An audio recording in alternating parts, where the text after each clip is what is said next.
네, 함께 말씀 보도록 하겠습니다. 오늘 말씀은 창세기 16장 전체를 보도록 하겠습니다. 네, 제가 한번 빠르게 봉독하겠습니다. 내용 잘 헤아려 주십시오. 아브라함의 아내 사레는 출산하지 못하였고 그에게 한 여종이 있으니 애굽 사람이요 이름은 하갈이라.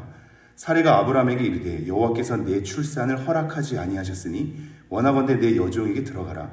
내가 혹 그로 말미암아 자녀를 얻을까 하노라 하매 아브라함이 사레의 말을 들으니라. 아브라함의 아내 사레가 그 여종 애굽 사람 하갈을 데려다가 그 남편 아브라함에게 첩으로 준 때는 아브라함이 가나안 땅에 거주한 지 10년 후였더라. 아브라함이 하갈과 동침하였더니 하갈이 임신하매 그가 자기의 임신함을 알고 그의 여주인을 멸시한지라. 사레가 아브라함에게 이르되 내가 받는 모욕은 당신이 받아야 옳도다. 내가 나의 여종을 당신의 품에 두었거늘 그가 자기의 임신함을 알고 나를 멸시하니 당신과 나 사이에 여호와께서 판단하시기를 원하노라. 아브라함이 사레에게 이르되 당신의 여종은 당신의 수중에 있으니 당신의 눈에 좋을 대로 그에게 행하라 하매 사레가 하갈을 학대하였더니 하갈이 사레 앞에서 도망하였더라. 여호와의 사자가 광야의 샘물 곁 곧 술길샘 곁에서 그를 만나 이르되 사레의 여종 하갈아 내가 어디서 왔으며 어디로 가느냐. 그가 이르되 나는 내 여주인 사레를 피하여 도망하나이다. 여호와의 사자가 그에게 이르되 내 여주인에게로 돌아가서 그 수하에 복종하라.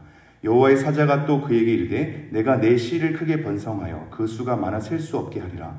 여호와의 사자가 또 그에게 이르되 내가 임신하였은즉 아들을 낳으리니 그 이름을 이스마엘이라 하라. 이는 여호와께서 내 고통을 들으셨음이니라. 그가 사람 중에 들나귀같이 되리니 그의 손이 모든 사람을 치겠고 모든 사람의 손이 그를 칠치며 그가 모든 형제와 대항해서 살리라 하니라. 하갈이 자기에게 이르신 여호와의 이름을 나를 살피시는 하나님이라 하였으니 이는 내가 어떻게 여기서 나를 살피시는 하나님을 배웠는고 함이라. 이러므로 그 샘을 부엘라 헤로이라 불렀으며 그것은 가데스와 베렛 사이에 있더라. 하갈이 아브라함의 아들을 낳음에 아브라함이 하갈이 낳은 그 아들을 이름하여 이스마엘이라 하였더라. 하갈이 아브라함에게 이스마엘을 낳았을 때에 아브라함이 86세였더라. 아멘. 네, 오늘 창세기 16장은 위치가 되게 중요합니다. 왜 이 위치에서 이러한 이야기가 펼쳐지는가가 관건이죠. 왜냐하면 15장과 17장은 하나님 앞에서 언약을 맺는 내용이거든요. 그래서 우리는 어제 하나님께서 어떻게 보면 일방적으로, 이 언약은 쌍방적으로 맺는 건데 하나님께서 친히 몸소 횃불로 그 사이를 지나가사 내가 이 언약의 내용을 성취할 것이라는 것에 대한 하나님이 자기 결정을 보여주게 된단 말이죠. 그리고 나서 17장에 내일 살펴볼 이제 할례를 행하는 언약인데요. 그때는 똑같은 언약의 내용이지만 우리가 하나님 앞에 어떻게 순종의 모습을 보이는지도 내포되어 있습니다. 그러면 15장과 17장이 둘 다 언약으로 되어 있는데 16장이 그 사이에 껴있단 말이죠. 이 두 가지의 언약의 흐름 가운데 왜 16장이 끼어 있는가가 뭔가를 좀 돋보이게 한단 말입니다. 그리고 우리는 한 가지를 기억해야 할 것이 이 두 언약 사이에 16장이 가지고 있는 시기를 볼 때 조금 의미가 있죠. 우리가 16장 마지막 절 한번 보겠습니다. 16장 마지막 절. 하갈이 아브라함에게 이스마엘을 낳았을 때에 아브라함이 86세였더라. 지금 이러한 사건이 벌어지게 됐을 때 그리고 이스마엘을 낳게 될 때에 그 나이가 86세라고 하고 있습니다. 우리가 다시 살펴보겠지만 이 아브라함이 하란을 떠나올 때가 75세였거든요. 그럼 이제 10년이 지나고 난 다음에 이스마엘이 잉태가 되고 출산을 할 때는 86세란 말이죠. 그리고 나서 17장의 언약이 몇 세에 시작이 되냐면 17장 1절에 보면 99세입니다.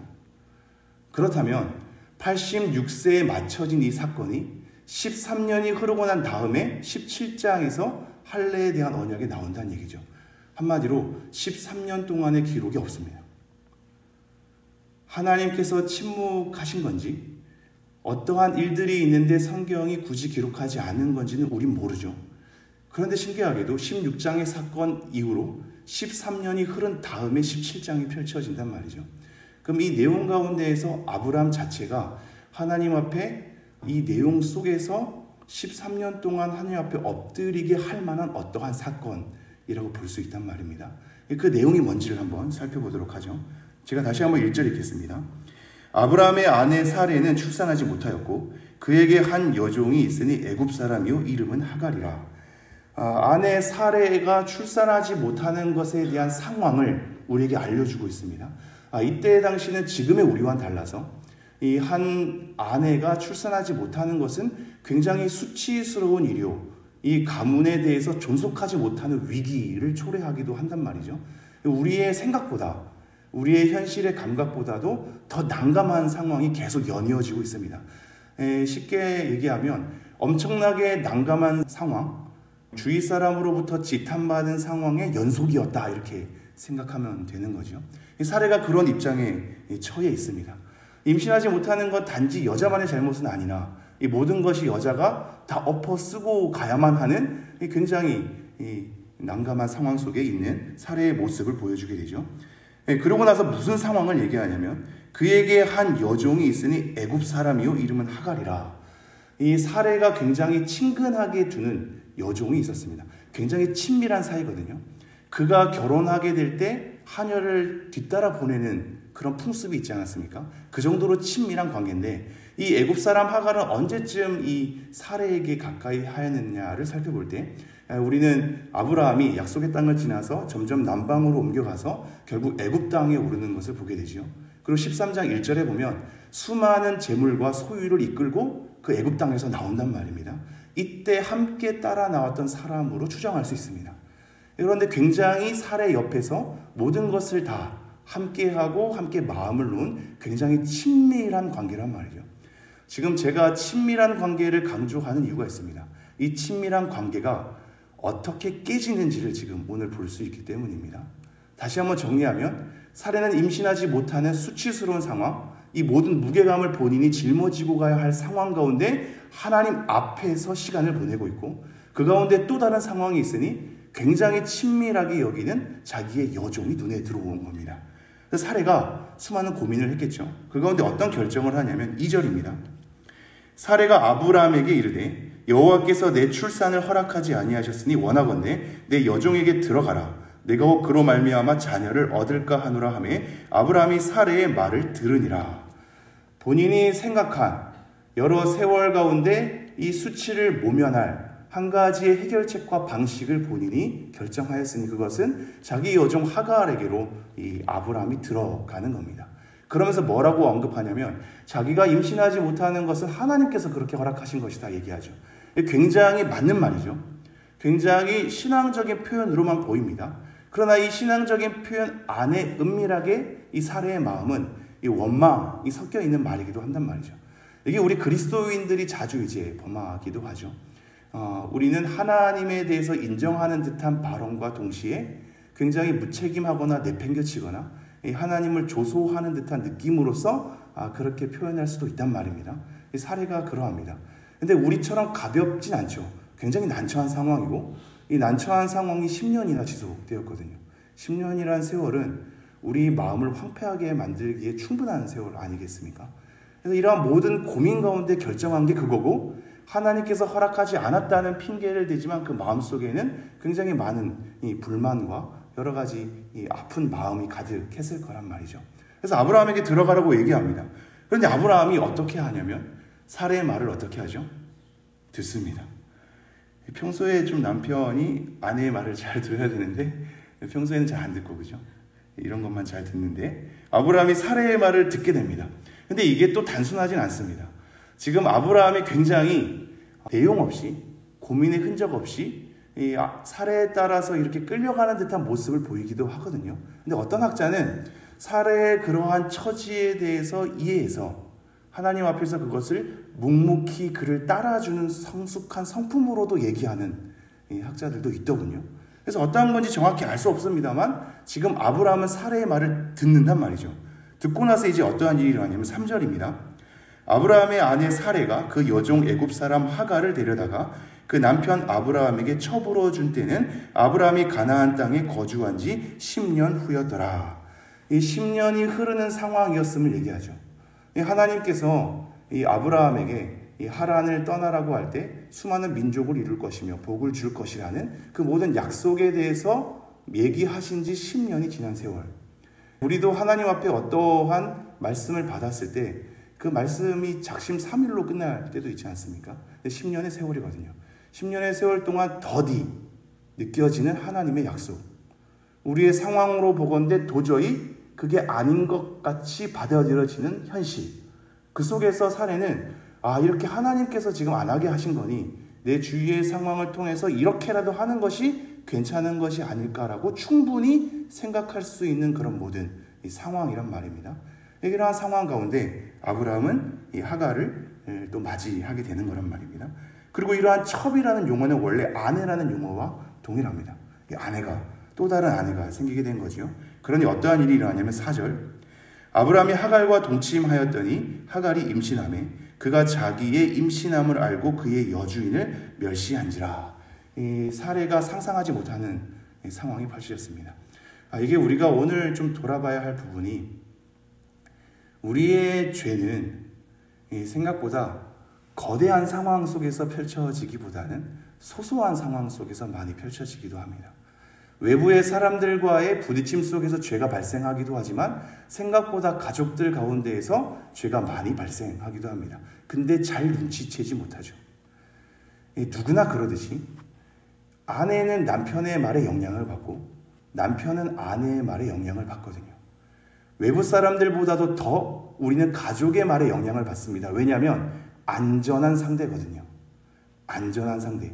외부의 사람들은 저 사람이 날 잘 알지도 못하고 나도 그를 알지도 못하니 경계의 상대. 그 사람의 하는 말에 대해서 진실을 확인해야 하고 그 사람이 어떤 의도로 얘기했는지를 의심해야 하고 그 사람이 정말로 나를 위한 말인지를 다시 한번 되짚어봐야 하는 귀찮고 번거로운 여러 가지 틈이 있단 말입니다. 근데 가족은 내 편이잖아요. 나와 함께하는 사람이니까 안전함을 품게 되고 그가 하는 말에 더욱더 영향을 받게 됩니다. 우리 모두가 그러합니다. 지금 이 아브라함의 연약함, 사례의 연약함은 현실 속에서 우리가 겪는 연약함이기도 합니다. 우리 가정 속의 편안한 관계, 안전한 관계이기 때문에 그 말에 대한 사실 여부는 잘 확인하려고 들지 않죠. 내 아내가 얘기했기에, 내 남편이 얘기했기에 고지고대로 들으며 밖에서 불만을 품고 오는 그 모든 것들이 내 남편 편으로, 내 아내 편으로 기울기 마련입니다. 그러니 가족 안에서 가장 죄가 많이 발생합니다.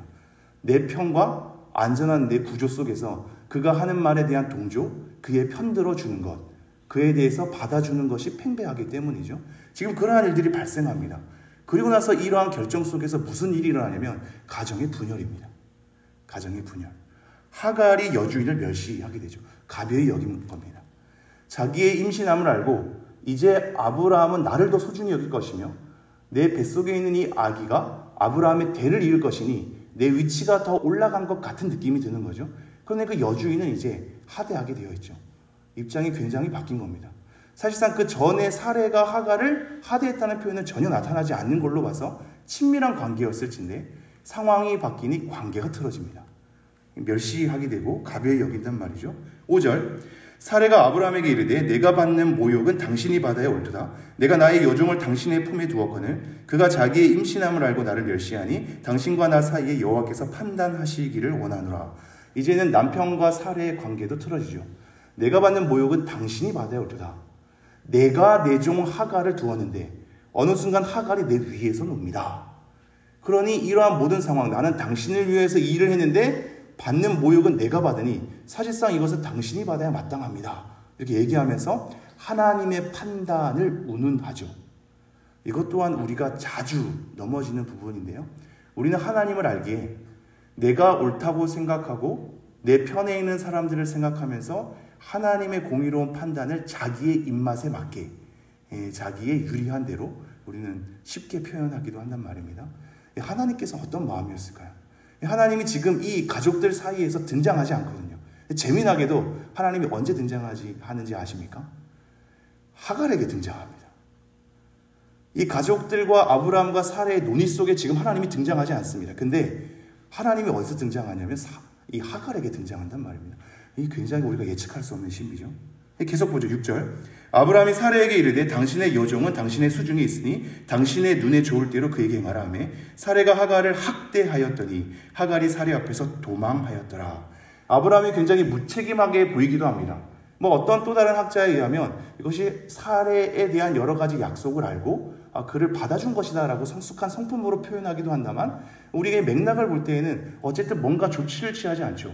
마치 아담이 하와의 물음에 어떠한 반응도 하지 않고 선과 악을 알게 하는 나무를 먹었듯이 말입니다. 눈에 좋을 대로 알아. 자기의 아이는 안중에도 없습니다. 하갈은 안중에도 없죠. 그러니 사레가 하갈을 학대합니다. 이 학대라는 표현이 우리가 15장에서 봤을 때 400년 동안 너희 자손을 괴롭게 하리라 할 때 이 괴롭다라는 단어거든요. 학대하는 겁니다. 이제 괴롭게 하는 거죠. 그러니까 하갈이 어떻게 하냐면 도망갑니다. 치밀했던 관계가 서로 모욕을 떠넘기는 관계로, 그리고 학대하는 관계로 도망가는 관계가 되어버립니다. 7절, 여호와의 사자가 광야의 샘물 곁 술길 샘 곁에서 그를 만나. 6절이 끝나고 나서 7절 여호와의 사자가 등장하는데, 여호와의 사자는 천사를 지칭하기도 하지만 하나님 자체를 지칭하기도 하거든요. 그래서 어떤 이제 학자들은 예수 그리스도로 보기도 한단 말이죠. 이런 하나님이면서 천사일 수 있는 이 존재가 갑자기 도망가는 하갈에게 나타납니다. 이 하갈이 이제 위치가 어디냐면, 지리적인 위치가 광야의 샘물 곁 곧 술김 샘 곁입니다. 이 하갈은 원래 애굽 사람이었으니까 애굽 땅으로 지금 도망갔던 것 같습니다. 그래서 애굽 땅에 이르는 광야에서 여호와의 사자가 나타난 겁니다. 8절, 이르되 사레의 여종 하갈아, 내가 어디서 왔으며 어디로 가느냐? 그가 이르되 나는 내 여주인 사레를 피하여 도망하나이다. 오히려 여호와의 사자는 사레에게 가지 않습니다. 도망간 하갈에게 갑니다. 그리고 그 도망간 처지에 있는 하갈에게 내가 어디서 왔으며 어디로 가느냐 묻죠. 우리가 항상 하나님 앞에 일상을 보낼 때 우리가 묻곤 하는 질문이 되어야 합니다. 하나님, 제가 어디로부터 왔으며 제가 어디로 가야 합니까? 아담과 하와가 범죄하고 난 다음에 내가 어디에 있느냐? 이 가인이 아벨을 죽이고 난 다음에 하나님께서 가인아, 내 아우 아벨이 어디에 있느냐? 마찬가지로 범죄하고 나서 도망간 하갈에게 내가 지금 어디서부터 오며 어디로 가느냐를 묻고 있죠. 여러분은 어디서부터 오며 어디로 가고 있습니까? 9절입니다. 여호와의 사자가 그에게 이르되 내 여주인에게로 돌아가서 그 수하에 복종하라. 여호와의 사자가 뭐라고 얘기하냐면 돌아가라고 얘기합니다. 도망가는 하갈에게 돌아가라고 얘기하는데, 이 돌아가라는 표현은 전에도 살펴봤어요. 이스라엘 백성들이 나중에 이 가나안 땅으로 돌아가는 것이 슈브라는 단어였거든요. 회개하는 것에 대한 표현입니다. 마찬가지로 하갈에게 돌이켜서 하나님 편에 속할 것임을 의미하는 표현으로 돌아가라고 얘기하죠. 10절, 여호와의 사자가 또 그에게 이르되 내가 내 씨를 크게 번성하여 그 수가 많아 셀 수 없게 하리라. 계속해서 여호와의 사자가 얘기하죠. 계속해서 내가 어디로부터 하며 어디로부터 가느냐? 돌아가라. 내 씨를 크게 번성하게 해서 셀 수 없게 하리라. 이 약속의 씨를 잉태할 사람은 사레인데, 약속의 씨가 벗어남에도 불구하고 하갈을 긍휼히 보살피는 하나님의 사랑을 발견할 수 있단 말이죠. 11절, 여호와의 사자가 또 그에게 이르되 내가 임신하였은즉 아들을 낳으리니 그 이름을 이스마엘이라 하라. 이는 여호와께서 내 고통을 들으셨음이니라. 이게 신명기에 보면 쉐마라는 단어가 나옵니다. 이스라엘아 들으라 라고 할 때 그 들으라 라는 단어거든요. 마찬가지로 이스마엘이라 할 때 이것은 쉐마라는 단어가 들어갑니다. 듣다라는 거거든요. 하나님께서 지금 나의 고통을 들으셨다입니다. 내 상황을 보시는 하나님, 약속의 씨가 아님에도 불구하고 도망간 나를 살피시는 하나님, 내 모든 상황에 대한 고통의 소리를 들으시는 하나님에 대한 신앙적 고백을 한단 말이죠. 그리고 나서 12절, 그가 사람 중에 들나귀 같이 되리니 그의 손이 모든 사람을 치겠고 그 모든 사람의 손이 그를 칠지며 그가 모든 형제와 대항해서 살리라 하니라. 이스마엘의 삶이 어떻게 펼쳐질지를 얘기한 다음에 13절, 하갈이 자기에게 이르신 여호와의 이름을 나를 살피시는 하나님이라 하였으니 이는 내가 어떻게 여기서 나를 살피시는 하나님을 배웠는고 함이라. 살피시는 하나님이란 표현을 씁니다. 네, 시간이 좀 갔으므로 정리를 하겠습니다. 지금 나를 살피시는 하나님은 엘로이란 단어입니다. 엘로이. 이 엘로이란 단어는, 로이라는 단어가 라라는 단어에서 발생한 거거든요. 이 라라는 단어는 보다입니다. 보다. 하나님께서 고통의 소리를 들으셨고 지금 하갈은 고백하기를 내 삶을 보시는 하나님, 도망간 나를 보시는 하나님, 하나님께서는 이 아브라함 곁에만 계신 줄 알았는데 도망간 내가 이 광야 가운데에서 슬피 여기는 나의 모든 상황 가운데서도 이곳에서도 하나님이 나를 보셨구나라는 표현을 합니다. 이곳에서도 하나님이 나를 보시다니요. 엘로이, 나를 살피시는 하나님, 이런 고백을 합니다.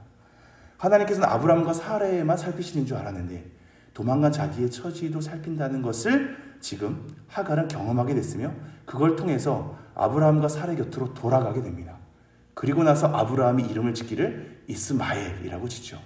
이것은 돌아가고 나서 관계의 회복과 동시에 이스마엘에 대한 여러 상황들을 아브라함이 들었던 것입니다. 아브라함은 어떤 마음이었을까요? 자기가 무책임하게 다 떠넘긴 것 같고 사례는 학대하였는데 돌아온 하갈이 하나님을 만난 걸 얘기하고 고통을 들으신 걸 얘기하고 살피신 걸 얘기했단 말입니다. 이 속에서 사례와 아브라함은 어떤 마음이었을까요? 13년 동안 이 모든 상황을 살피시는 하나님, 고통을 들으시는 하나님, 우리만이 아니라 그 모든 것 넘어서서 모든 것을 다스리시는 하나님의 크기를 13년 동안 고민했을 거거든요. 그러니 99세에 하나님의 언약을 받을 준비로 하나님께서 다시 한번 준비시키는 것을 우리는 보게 됩니다. 여러분의 삶도 하나님께서 살피십니다. 하나님은 신자만 다스리시는 분이 아니라 비신자도 다스리시죠. 그 모든 상황 가운데 모든 것을 살피시는 하나님께서 하나님의 뜻을 이루어내시며 비신자의 모든 상황 가운데서 신자를 만들어내시기도 하시고 신자의 모든 상황 가운데 비신자를 회개시키기도 하십니다. 우리가 어딜 도망가든 하나님은 함께 계시고 우리가 어느 곳에 처해있든 하나님께서 그 모든의 고통의 소리를 들으신다고 얘기하고 있습니다. 오늘도 우리의 고통의 소리를 하나님께 아뢰며 우리의 상황을 살피시는 하나님께 엎드려서 하나님께서 진리의 길로 인도해달라고 우리를 가르쳐달라고 하나님 앞에 하나님 편에 서 있기를 다시 한번 인도해달라고 하나님께 매달리는 우리 모두가 되기를 간절히 소망합니다.